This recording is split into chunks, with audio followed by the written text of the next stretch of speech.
ओम गंगणपतये नमः। ओम सरस्वत्यै नमः। सुस्वागतम अत्र भवताम सर्वेषाम।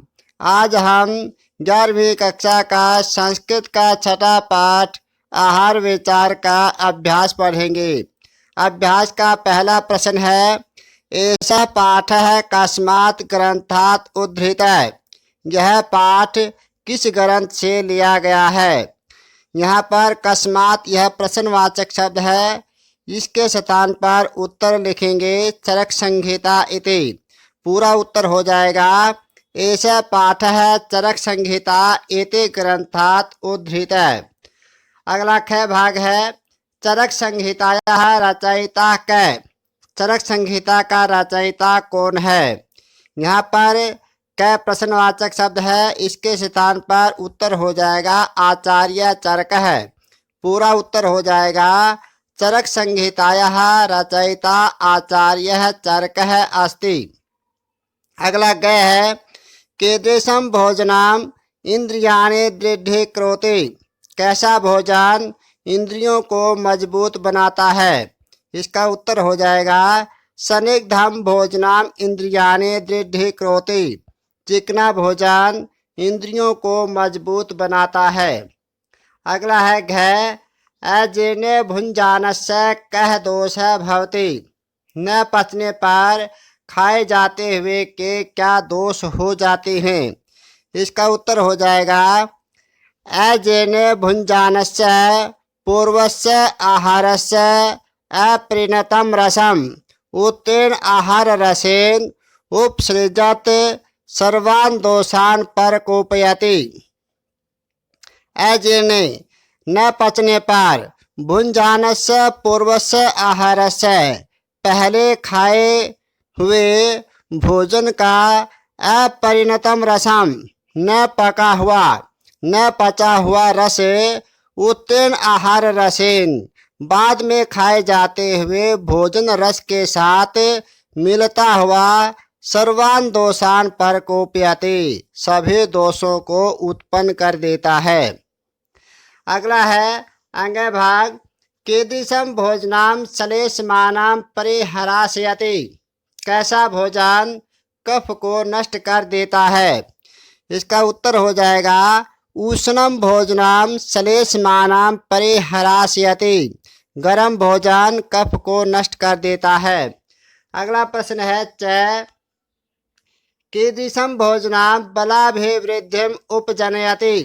कैसा भोजन बल के वृद्धि उत्पन्न करता है। बल में वृद्धि उत्पन्न करता है। इसका उत्तर हो जाएगा, सनिग्धं भोजनम् बलाभिवृद्धिम् उपजनयति। चिकना भोजन बल में वृद्धि उत्पन्न करता है। अगला है, इष्ट सर्वोपकारणां भोजनम् कुत्र असनीयात्। अभीष्ट साधनों से युक्त होकर भोजन कहाँ पर करना चाहिए। इष्ट सर्वोपकारणाम, इष्ट का अर्थ होता है अभीष्ट, सर्वोपकारणाम साधनों से युक्त होकर। इसका उत्तर हो जाएगा, इष्ट सर्वोपकारणाम भोजनम् इष्टे देशे असनीयात्। अभीष्ट साधनों से युक्त होकर अभीष्ट स्थान पर यानी पवित्र स्थान पर भोजन करना चाहिए।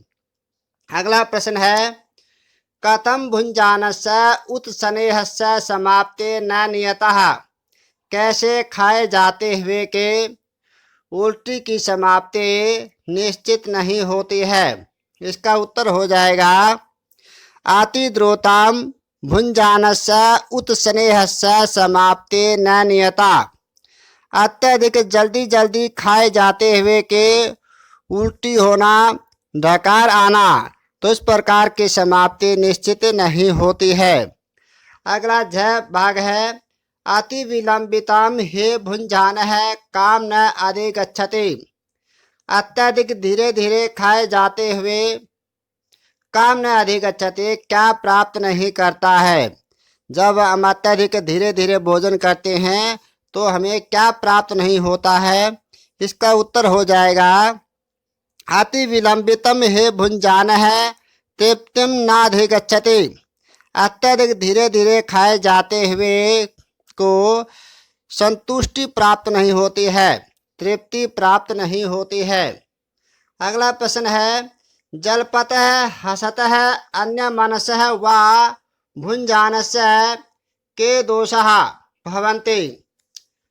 जल्पतः बोलते हुए, हंसते हुए, अन्यमनसः उदास मन वाले के, भुञ्जानस्य भोजन करने वाले के दोषा भवन्ति, कौन कौन से दोष हो जाते हैं।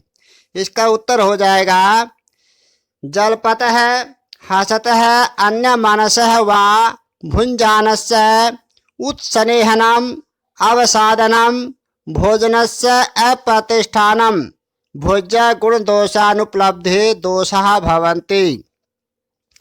न बोलते हुए, हंसते हुए और उदास मन वाले के, भोजन करने वाले के, उत्स्नेहम उल्टी होना, ढकार आना, अवसादनम कष्टदायक होना और भोजन से अप्रतिष्ठानम और भोजन के उचित स्थान पर न पहुँचने के, भोज्य गुण दोषानुपलब्धि भोजन के गुण दोषों की प्राप्ति नहीं होती है। भोजन के गुण दोषों की प्राप्ति न होना, इस प्रकार के दोष उत्पन्न हो जाते हैं। भोज्य गुण दोषानुपलब्धि, दोष प्लस अनुपलब्धि, अनुपलब्धि का मतलब होता है प्राप्ति न होना। भोजन के गुण दोषों के प्राप्ति न होना, इस प्रकार के दोष उत्पन्न हो जाते हैं। अगला दूसरा प्रश्न है, उचित क्रियापदई रिक्त स्थानानि पूर्यात्। उचित क्रियापदों के साथ खाली स्थानों के पूर्ति कीजिए। पहला क भाग है, बहुभोक्ताम आहार जातम खाली स्थान, यहाँ पर आ जाएगा शीते भवति, भोजन बहुत अधिक खाया जाता है और ठंडा हो जाता है। अगला एक है, अजलपान अहसन खालिस्तान भुंजित, यहाँ पर खालिस्तान में भुंजित आ जाएगा। इसका अर्थ हो जाएगा न बोलते हुए न हंसते हुए खाना चाहिए। अगला है गै, उष्णम है भुज्यमानम खालिस्तान, यहाँ पर आ जाएगा स्वदते, क्योंकि गरम खाया जाता हुआ स्वादिष्ट लगता है। अगला है घै, उष्णम भोजनम उदरस्य अग्निम खालिस्तान, यहाँ पर आ जाएगा उदीरयति, गरम भोजन पेट के अग्नि को बढ़ाता है। अगला है, सनिग्धम भुज्यमानम भोजनम शरीरम खालिस्तान, यहाँ पर आ जाएगा उपचिनोति, चिकना खाया जाता हुआ भोजन शरीर की वृद्धि करता है। अगला है, मातावद है भुक्ताम सुखम खालिस्तान, यहाँ पर खालिस्तान में आ जाएगा विपच्यते, ही का तो था क्योंकि उचित मात्रा में खाया हुआ सुखपूर्वक पच जाता है।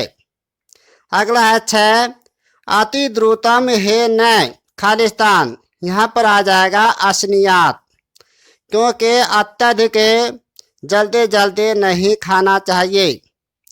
आगे है जय उष्णम भोजनम वातम खालिस्तान, यहाँ पर आ जाएगा अनुलोमयति, गरम भोजन वायु को अनुकूल करता है।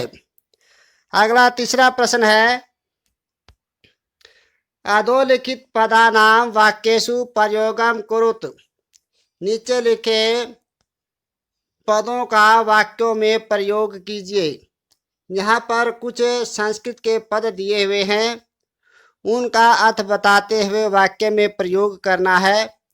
पहला आता है शीघ्रम, शीघ्रम का अर्थ होता है जल्दी। इसका वाक्य में प्रयोग करेंगे, शीघ्रम न भुंजित, जल्दी नहीं खाना चाहिए। आगे है उष्णम, उष्णम भोजनम असनियात, गर्म भोजन खाना चाहिए।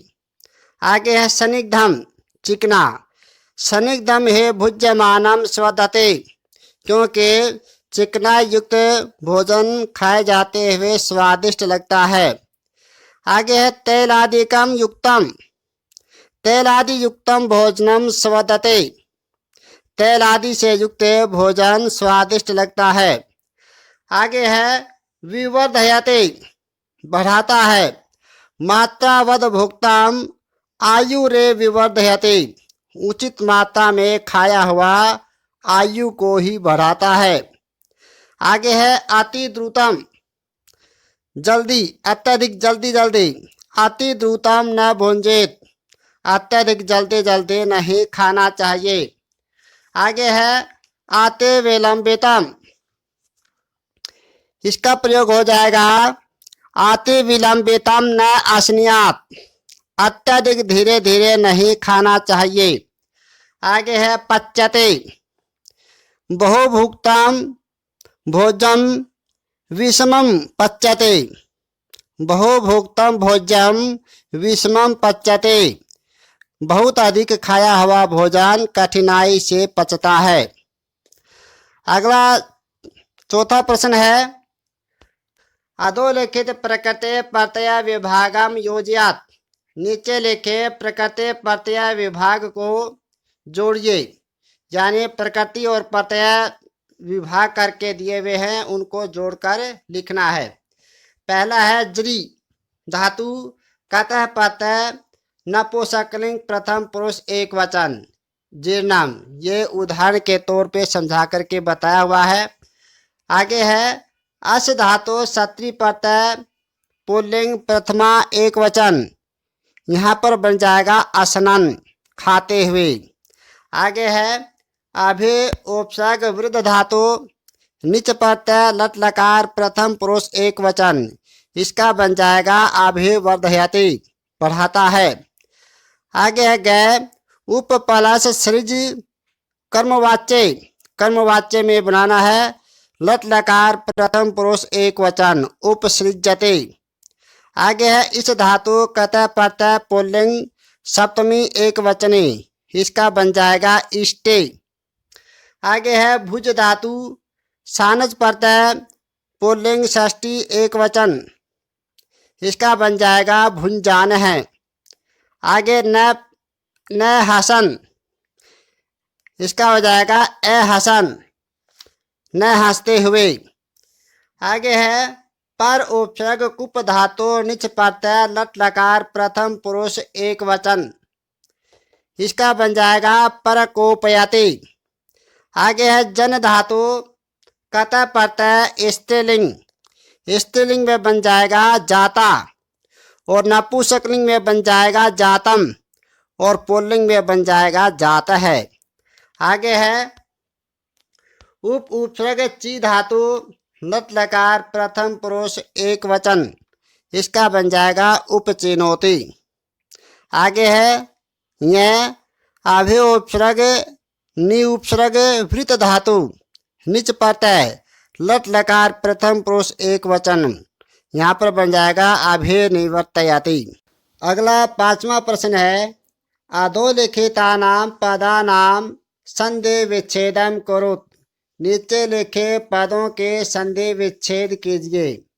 जीर्णे स्नियात, जीर्णे प्लस अस्नियात, चोष्माणम च प्लस उष्माणम, पूर्वस्य आहारस्य, पूर्वस्य प्लस आहारस्य, परकोपयत्यासु, परकोपयति प्लस आसु, दोषेष्वग्नौ, दोषेषु प्लस अग्नौ, अव्यवहृतम, अभि प्लस अव्यवहृतम, तस्मात् जीर्णे, तस्मात् प्लस जीर्णे, चास्नियात च प्लस अस्नियात। अगला छठा प्रश्न है अधोलिखितेषु पदेषु विभक्तिम वचनम च दर्शयात, नीचे लिखे पदों में विभक्ति और वचन दर्शाइए, यानी बताइए। मुखेषु सप्तमी विभक्ति बहुवचनम, सर्वान् द्वितीय विभक्ति बहुवचनम, हृदये सप्तमी विभक्ति एक वचनम, वृद्धिम द्वितीय विभक्ति एक वचनम, जराम द्वितीय विभक्ति एक वचनम, भुंजानस्य षष्ठी विभक्ति एक वचनम। आगे 7वां प्रश्न है, पाठात् चेत्वा विलोम शब्दान लिखत। पाठ से चुनकर विपरीतार्थक शब्दों को चुनकर लिखिए। विलोम शब्दान, विलोम शब्द का अर्थ होता है विपरीतार्थक शब्द। यहाँ पर जो दिए हुए हैं इनके विपरीतार्थक शब्द यहाँ पर खालिस्तान में लिखने हैं। जैसे विरुद्धम, इसका विलोम हो जाएगा अविरुद्धम। आति विलंबितम, इसका विलोम हो जाएगा आते दुरुतम या नाते विलंबितम। जलपन, जलपन का हो जाएगा अजलपन। हसन का विलोम हो जाएगा अहसन। जीने का विलोम हो जाएगा अजीर्णे। तन मन है का विलोम हो जाएगा अन्य मन है। और आते दोतम का विलोम हो जाएगा नाते दोतम अथवा आते विलंबितम। 8वां प्रश्न है, इस प्रश्न का सरलार्थ लिखना है, जो हमें संपूर्ण पाठ का सरलार्थ पढ़ चुके हैं पीछे। प्यारे बच्चों, आज हमने आहार विचार इस पाठ के अभ्यास के प्रश्नोत्तर पढ़े। इनको अपनी कॉपी में अच्छी तरह से लिखेंगे और याद करेंगे। जय तो भारते, जय तो संस्कृतम।